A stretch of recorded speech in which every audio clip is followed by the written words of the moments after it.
Salut à tous, c'est SullyPerfect10, j'espère que vous allez bien. On se retrouve pour le deuxième numéro de Parlons peu, parlons catch. Cette nouvelle émission que j'ai entamée il y a 15 jours pour parler un peu des informations liées au catch, à la WWE en particulier, durant la semaine. Donc c'est une émission que je ferai en tout cas les week-ends où il n'y a pas de pay-per-view, bien entendu, là où il y a un peu plus de temps pour parler et pour un peu aller un peu plus loin que de simples pronostics habituels ou review de pay-per-view. Ça va quand même se concentrer sur le prochain pay-per-view puisque c'est bien entendu WrestleMania. Vous le savez, nous sommes en pleine road to WrestleMania. Pratiquement toute la carte est connue, mais cependant il reste 2 ou 3 incertitudes qui planent avant de vraiment de partir directement vers WrestleMania et d'être buildé à fond pour tous les matchs. Et justement, je voulais vous parler de toutes ces incertitudes qui planent et qui vont probablement être relevées lundi et mardi, parce que sinon ça va devenir un petit peu juste au niveau du timing. Donc on va en parler, mais il y a quand même 4 cas que j'ai pris, donc il y a quand même encore des choses à dire. On va commencer d'abord par le tournoi Cruiserweight avec Mustafa Ali et Cedric Alexander que j'ai mis en illustration parce que Cedric Alexander, on le sait, s'est qualifié pour la finale du tournoi Cruiserweight en battant Roderick Strong mardi dernier. Et mardi, donc dans 2 jours, il y aura la seconde demi-finale entre Mustafa Ali et Drew Gulak. Alors un match qui est quand même assez incertain, on va dire, puisque Drew Gulak, il redevient un peu badass, bien destructeur, depuis justement que Drake Maverick est arrivé, depuis qu'on a arrêté un peu avec toutes ces conneries et que Triple H est parti aux manettes du show. On a un Drew Gulak qui a arrêté ses PowerPoint presentations et qui devient beaucoup plus sérieux sur le ring. Et là, on ne rigole pas.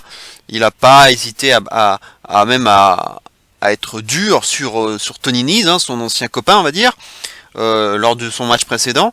Et là, il va affronter un Mustafa Ali qui lui aussi a l'air d'être sur une bonne dynamique.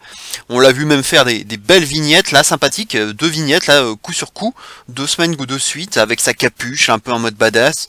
On a l'impression qu'il est parti sur un élan, mais Drew Gulak aussi, donc ça va être assez incertain. Mais j'ai quand même mis Ali et Alexander sur l'illustration parce que je pense quand même que ce sera Mustafa Ali le finaliste. Je peux bien sûr me tromper, mais ce sera mon pronostic, parce que ce sont quand même 2 amis, Alexander et Ali. On nous les a un peu montrés quand même il y a quelques semaines. C'est vrai qu'on le voit moins ces derniers temps, depuis que le tournoi a commencé, mais un petit peu avant le début du tournoi, on a vu des petits segments entre les deux qui rappelaient leur amitié et leur possible affrontement en finale du tournoi.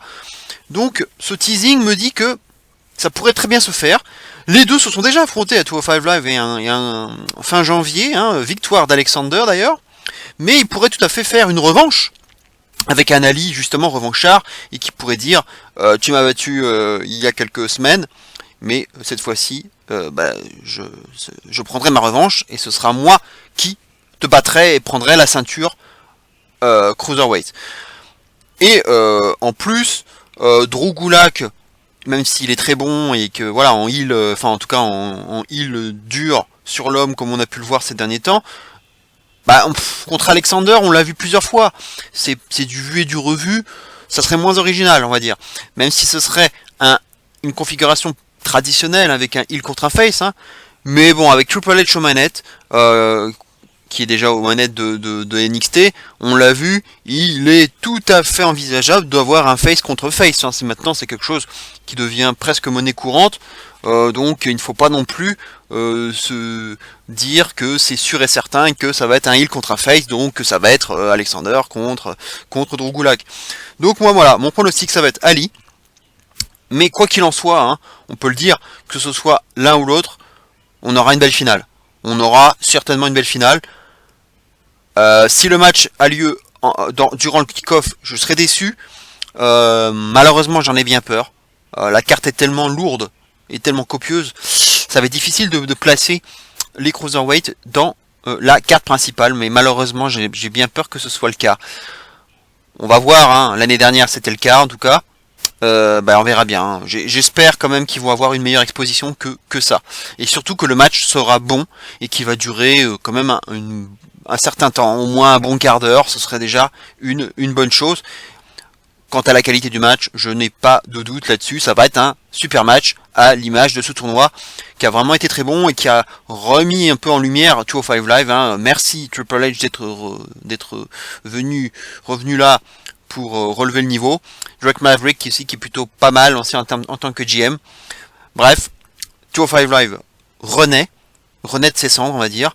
C'était un de mes vœux pour 2018 et j'en suis très heureux. Donc on verra bien, mais en tout cas mon petit pronostic, à 2 jours de la demi-finale, ce sera Mustafa Ali, et en plus c'est mon cruiserweight préféré à 205 Live, donc ça serait encore mieux, et j'ai hâte, si ça arrive, que ce match ait lieu entre les deux hommes. On va passer au deuxième sujet, ce qu'il se passe autour de Braun Strowman. Comme vous avez pu le voir lors du dernier Raw, Braun Strowman a surpris son monde, hein, en s'intégrant à une bataille royale de tag team, de toutes les tag teams de Raw, hein, en dehors de The Bar bien sûr, pour être les number one contenders face à The Bar à WrestleMania. Sauf que Braun Strowman est arrivé par surprise, et puisque lui il a envie d'être à WrestleMania et il n'avait pas de booking encore, donc qu'est-ce qu'il décide de faire? Et il s'invite au plateau, au repas, et du coup il a dégagé quasiment tout le monde et il a remporté cette bataille royale. Du coup c'est là qu'il y a encore une incertitude. Qu'est-ce qu'il va se passer? On va le savoir sûrement demain. Est-ce que Braun Strowman va pouvoir rester tout seul pour affronter The Bar à WrestleMania, ou alors va-t-il devoir se trouver un partenaire? On va dire que dans les deux possibilités, hein, sont à prendre en compte. Hein, les deux sont possibles, je veux dire. Mais voir un Braun Strowman champion tout seul, ce sera effectivement quelque chose de très original, hein, et même j'ai jamais vu, hein, la WWE, hein, si je ne m'abuse. Mais pourquoi pas, ce serait drôle, mais en même temps, qui pourrait lui prendre les titres par la suite, quoi. Ça serait très bizarre, à moins de ramener les Harders of Pain, parce que sinon je vois pas de tag team assez puissante pour dégager Strowman même à deux.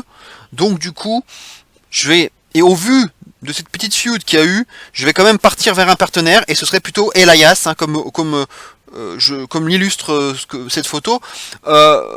C'est une rumeur qui revient aussi pas mal cette semaine, que Elias soit son partenaire. Ils se sont pas mal battus ces derniers temps, on l'a vu à la Symphony of Destruction, hein, avec tous ces instruments de musique, ces coups de contrebasse, ces coups de guitare, l'écrasement avec le piano.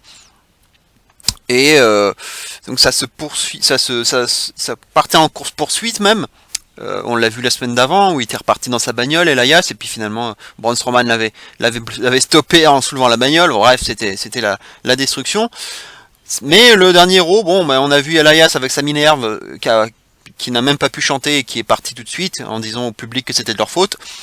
Et puis Braun, on l'a vu lui en coulisses justement se plaindre de ne pas avoir de match à WrestleMania, et c'est ce qui a conduit plus tard donc à cette immersion dans la bataille royale des tag teams. Du coup, on peut se demander si la feud est réellement terminée, hein, cette petite feud de transition en attendant WrestleMania. Est-ce qu'elle est vraiment terminée entre Elias et Braun, ou alors est-ce qu'ils vont nous la remettre sur le dessus de la pile, on va dire, avec cette improbable alliance entre les deux, ce qui pourrait être drôle. Pourquoi pas? Franchement, pourquoi pas? Ça pourrait. En plus, on a deux mecs over, vraiment deux des mecs les plus over de la WWE et de Raw en particulier ces derniers mois. Franchement, les deux font du très bon boulot. Et franchement, une team entre les deux, ça pourrait être énorme. Ça pourrait vraiment plaire au public. Et moi, je pense que ça pourrait être intéressant. Et puis, il y avait quand même eu des rumeurs, hein, ces dernières semaines qui disaient que The Bar pourrait affronter à WrestleMania une équipe un peu différente, une équipe montée de toutes pièces. Donc, on pouvait penser à Wyatt et à Hardy, par exemple. Mais du coup, cette cette possible alliance Elias Brown pourrait coller à cette rumeur, donc d'une équipe un peu, pas forcément dysfonctionnelle, mais en tout cas une équipe montée de toutes pièces qui n'était pas du tout en équipe à la base. Donc on va voir ce que ça donne, mais allez, on va dire si j'avais un petit pronostic à donner, ce serait Elias et Braun Strowman. Donc on en saura sûrement davantage demain. Peut-être que Kurt Angle va demander à Braun de se trouver un partenaire, et c'est là que Braun va peut-être du coup aller chercher Elias d'une manière ou d'une autre, voire Elias qui va peut-être aller chercher Braun, sait-on jamais. On va passer maintenant au troisième des 4 sujets, c'est bien entendu ce qui tourne autour de Taker et de John Cena. On a vu Taker dans une super, John Cena dans vraiment une super promo, hein, comme d'habitude, hein, on va dire, avec Cena. Voilà, il a encore fait le show avec le public, et il a réclamé à plusieurs reprises donc un match avec l'Undertaker à WrestleMania. Il a même un petit peu trash-talké, hein, pour essayer de l'énerver, essayer de le faire réagir à distance. Pour l'instant, il n'y a pas de nouvelles du Taker. Je pense qu'il va encore nous faire languir quelque temps. Mais ce match semble inéluctable maintenant, hein, depuis le temps là, maintenant que ça nous est teasé, que Cena vient chercher Taker, ça va se faire. Même si j'ai peur pour la santé de Taker, je suis pas sûr qu'il soit en bon état, et ça me fait un peu chier de voir ce match. Mais malheureusement, je pense qu'il va avoir lieu. Et puis bon, voilà, pour le clin d'œil historique, le symbole, le dernier match, hein, vraiment le one more match, le last match pour Taker. Et il y a d'ici ou là, on entend dire, et moi j'y crois, ce serait une rumeur qui dirait que ce serait l'American Badass, l'ancienne gimmick de Taker, qui serait l'adversaire de Cena. Pourquoi? Tout simplement, il y a plusieurs raisons. On a vu Kid Rock qui a été intronisé au Hall of Fame, hein, lundi dernier, et on sait qu'il a chanté le thème de l'American Badass. Il y a eu Limp Bizkit aussi, bien sûr, mais il y a aussi l'American Badass, donc chanté par Kid Rock. Donc on pourrait se dire que c'est pas fait au hasard, et que on pourrait avoir donc un American Badass qui se ramènerait pour un énorme mark time, je pense, de la part du public, et le tout chanté en live par Kid Rock. Ça pourrait tout à fait être possible. Autre chose, le fait qu'on ait vu donc la défaite de Taker à WrestleMania l'année dernière, après avoir perdu face à Roman Reigns, où il a posé tous ses accessoires, ses affaires, son chapeau, son imperméable sur le ring, ça pourrait être aussi un indice selon lequel en fait c'est sa gimmick du Taker, du Deadman, qui serait finalement jeté aux oubliettes, et qui serait définitivement rangé au placard. Du coup, ça pourrait être aussi un autre indice selon lequel il pourrait revenir avec son autre gimmick, donc d'American Badass. Et puis, le Raw 25, son discours du Raw 25 qui est effectivement assez ambigu, mais on peut aussi constater que lors de cette promo un peu bizarre, il avait une tenue différente également. Il était tout de cuir vêtu, mais il avait un espèce de capuche et un débardeur. Donc une tenue complètement différente du chapeau et des gants et de l'imperméable habituel. Donc ça pouvait aussi appuyer le fait que sa gimmick de Taker en tant que telle, avec l'imperméable et le chapeau et les gants, était terminée, vraiment. Et puis son discours, c'est vrai qu'il était un peu ambigu, où il disait pendant 25 ans j'ai creusé des trous contre n'importe qui a osé se mettre face à mon chemin dans les ténèbres, et ils se sont tous fait enterrer. Pendant 25 ans, j'ai été confronté à des légendes, et je les ai toutes déchiquetées sur leur chemin, et je les ai jetées dans la terre froide. Stone Cold a répondu, Mick Foley a répondu au Reaper, hein, à la faucheuse, et même ma propre chair, mon propre sang, Kane, ont répondu au Reaper. Mais ils ont tous essayé et ils ont tous échoué. Et donc cette dernière phrase qui est importante, je pense, c'était cette phrase qui est un peu ambiguë. Maintenant, sur cette terre sacrée, je déclare pour tous ceux qui sont tombés, qu'il est vraiment maintenant temps de reposer en paix. Donc pour tous ces gens-là. Alors, il est temps de reposer en paix. Moi, voilà, je vais vous donner mon interprétation des choses. Ça aurait pu être effectivement un discours de retraite, mais je pense qu'il faut pas le prendre comme un discours de retraite. Maintenant, en plus que Cena est beaucoup intervenu ces derniers temps, bon, il faut le dire, ça sera pas la retraite pour Taker, il va venir à WrestleMania, c'est sûr, mais ça voudrait dire aussi que ça confirmerait, on va dire, le fait que tous ceux qui sont tombés face au Taker en tant que gimmick de Taker, en tant que Deadman, en tant que Reaper, en tant que faucheuse, tous ceux qui sont tombés, effectivement, ils peuvent reposer en paix, puisque ça voudrait dire, l'interprétation des choses, c'est qu'il n'y aura plus jamais de match avec le Taker que l'on a connu, et qu'il n'y aura plus jamais donc de nouvelles victimes du Taker tel qu'on l'a connu. Voilà pour moi mon interprétation. Ce qui confirmerait le fait que l'American Badass pourrait tout à fait revenir. C'est pour moi la seule possibilité, c'est la seule chose crédible qui pourrait arriver. Donc Taker, Deadman, c'est terminé, mais American Badass, par contre, ça va être le grand retour. Donc voilà pour moi mon pronostic, American Badass versus John Cena à WrestleMania. Voilà mon pronostic. On passe maintenant au dernier sujet, bien sûr, tout ce qui se passe autour de Shane McMahon, Kevin Owens, Sami Zayn et même Daniel Bryan. On l'a vu, le dernier Raw s'est terminé de façon très sanglante pour Shane McMahon, qui s'est fait véritablement pulvériser par Owens et Zayn, puisque Shane a annoncé dans un premier temps à SmackDown qu'il allait avoir un match à WrestleMania entre Kevin Owens et Sami Zayn, les deux qui s'affronteraient. Mais les deux sont revenus sur le ring et n'ont pas apprécié cette décision. C'est un peu bizarre d'ailleurs, puisque les deux semblaient être en froid. Kevin Owens avait d'ailleurs parlé en coulisses dans une promo en disant que vous pouvez pas vraiment faire confiance à Sami Zayn, voilà. Et du coup, les deux se sont à nouveau alliés et finalement, ils se sont un peu alliés pour du coup défoncer la gueule de Shane McMahon et le traîner par terre et carrément avec un powerbomb, pop-up powerbomb de la part de Kevin Owens sur des flycases en métal, avec un super selling de la part de Shane d'ailleurs, qui était plus vrai que nature, qui était vraiment pas mal foutu, même si ça faisait un peu overselling, mais on pouvait y croire, franchement on avait des doutes. Donc qu'est-ce que ça ouvre?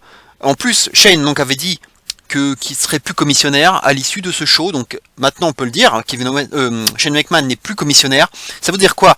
Maintenant qu'il est vraiment mis à mal, est-ce que du coup ça veut dire qu'il va nous vendre une blessure pendant un certain temps, mais pendant très longtemps, maintenant qu'il n'est plus commissionnaire, ou alors qu'il va revenir un peu plus tard, à temps, pour WrestleMania, et pour nous offrir un 2 contre 2. Et du coup, ne plus avoir un Owens Zayn. Je pense qu'il n'y aura plus d'Owens Zayn. Je pense qu'il n'y aura pas lieu cet Owens Zayn initialement prévu, qu'il va y avoir autre chose, et que il va y avoir quelque chose avec Shane. C'est pas possible autrement. Shane et ces deux hommes, et les deux autres hommes, sont en feud depuis des mois. C'est le fil rouge. On avait eu le fil rouge l'année d'avant avec la Wyatt Family et Orton. Donc là, SmackDown, leur fil rouge, c'est Shane, Owens, Zayn, et même Daniel Bryan. Daniel Bryan, qui d'ailleurs a été annoncé par Shane McMahon comme étant de retour donc à SmackDown après-demain. Donc Bryan va arriver, il va faire son retour, et ce sera sûrement l'occasion d'en savoir plus sur ce qu'il pense et sur ce qu'il va peut-être annoncer, son implication éventuelle. Moi je vais vous donner mon avis. Je ne pense pas qu'il y a de triple threat match, comme certains le pensent, entre Shane McMahon et les deux Canadiens. Je ne vois pas l'intérêt, je ne vois pas pourquoi. Même un 2-on-1 handicap match, je ne vois pas non plus l'intérêt de faire ça. Par contre, je vois plus un 2 contre 2, et franchement, ça va être un gros pari, mais je vois Daniel Bryan, parce que il est aussi dans cette feud, il est impliqué depuis le début, depuis très longtemps. C'est vraiment les quatre hommes qu'on voit depuis un bon moment, même si Daniel Bryan, on l'a un peu moins vu ces dernières semaines. Mais justement, le fait de ne pas l'avoir vu ces dernières semaines, pour moi, c'est aussi peut-être un indice selon lequel Bryan était en train de s'entraîner. Et peut-être aussi le fait qu'il ait reçu, bien entendu en coulisses et vraiment dans la discrétion la plus totale, enfin le feu vert des médecins pour pouvoir à nouveau revenir sur le ring. C'est un peu mon vœu pieux, mais pourquoi pas? Franchement, cette longue absence de Bryan, pour moi, elle va peut-être vouloir signifier ça. C'est que Bryan s'entraînait dans le plus grand secret et qu'il est de nouveau apte à lutter. Et du coup, on va le savoir mardi, mais ce n'est pas impossible que Daniel Bryan s'ajoute, ou en tout cas book un match avec Shane contre Owens et Zayn. Après, à voir si Shane va pouvoir revenir à temps dans le work, en tout cas qu'il va faire. N'étant plus commissionnaire, est-ce qu'il va pas s'absenter pendant 2-3 semaines du coup? Ou est-ce qu'on va le revoir qu'au dernier moment? Bref, à voir. Mais mon pronostic, un peu fou, mais pourquoi pas, ce serait un Daniel Bryan et Shane McMahon contre Kevin Owens et Sami Zayn. Ce serait le mieux, c'est ce qu'on nous a vendu depuis des mois, malgré la certitude qui planait bien sûr autour de l'état de santé de Daniel Bryan. Mais j'ai envie d'y croire, je vois personne d'autre pour faire ce rôle, pour remplir ce rôle. Pourquoi Shane McMahon serait avec un Dolph Ziggler, avec un Corbin, avec un Rousseff? Ça n'aurait absolument aucun sens. Ils n'ont jamais été impliqués dans la feud. On va pas changer ça au dernier moment. Bref, en tout cas c'est ce que je veux et c'est ce que je pense et c'est ce qui est le plus logique. C'est Shane et Bryan face à Kevin Owens et Sami Zayn. C'est ce qui est, on va dire, the best for business. Et ça pourrait donner vraiment quelque chose de très intéressant pour compléter en une bonne fois pour toutes cette carte qui quand même globalement est quand même plutôt pas mal. Cette carte de WrestleMania, elle a quand même plutôt de la gueule au final. Et franchement, il y a pas mal de belles affiches. On va en reparler bien entendu un peu plus en détail la semaine prochaine ou même dans 2 semaines. Mais franchement, cette carte, elle vaut vraiment le coup d'œil. Voilà ce qu'on pouvait dire donc sur ces 4 points, les 4 derniers enjeux, on va dire, ces 4 points encore à éclaircir pour que la carte de WrestleMania 34 soit complète. Voilà pour cette vidéo, j'espère que ça vous plaira. En tout cas, je vous souhaite un très bon dimanche. On se retrouve probablement le week-end prochain pour une nouvelle vidéo, peut-être un Parlons peu mais parlons catch numéro 3. C'est fort probable. On verra bien et on verra quel sera le programme de l'émission. En tout cas, passez donc un bon dimanche.